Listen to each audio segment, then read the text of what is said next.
नवरा: मी काही आता वाचू शकेल असं वाटत नाही.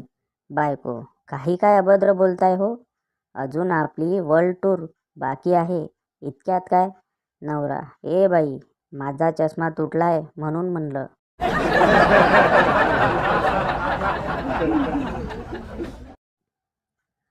बंड्या: नंबर बदललाय का तुझा?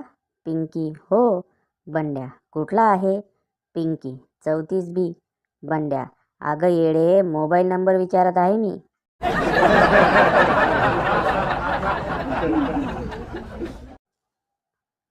मुलगा वडिलांना: शाळेचा ॲडमिशन फॉर्म भरताना मदर टंगमध्ये काय लिहू? वडील: लिही, very long and out of control.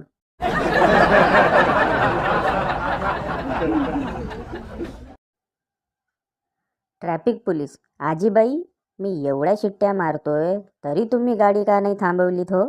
आजीबाई: शिट्ट्या मारल्यावर थांबायचं वय आहे का रे बाळा माझं?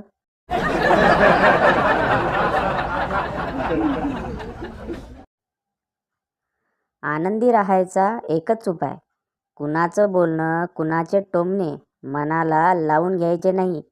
जब हाती चले बाजार, कुत्ते भोके हजार, असं म्हणायचं आणि रुबाबात राहायचं.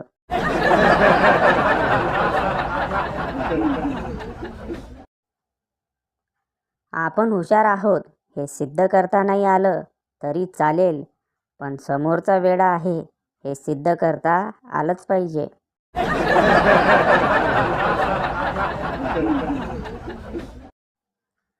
जसं नाक पुसल्याने सर्दी जात नाही, तसंच मुलीच्या फोटोला लाईक केल्याने मुलगी पटत नाही.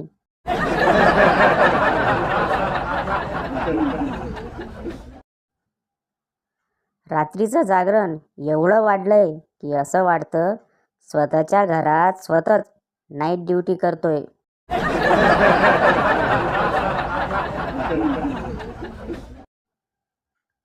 बापू: दारू पेल्यावर खोकला जातो का र तात्या? तात्या: अरे बापू, दारूमुळं माझं शेत गेलं, घरदार गेलं, बायको गेली, तर मग तुझा खोकला का जाणार नाही? पी तू.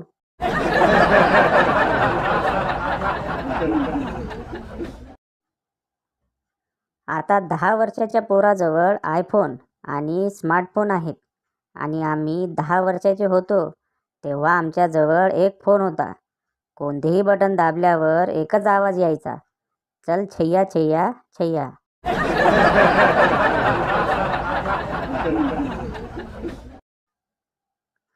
पावसाळा सुरू झालाय, बायकोसोबत भांडण करत बसू नका. रात्रभर कुडकुड करत एकटंच झोपावं लागल याचा विचार करा.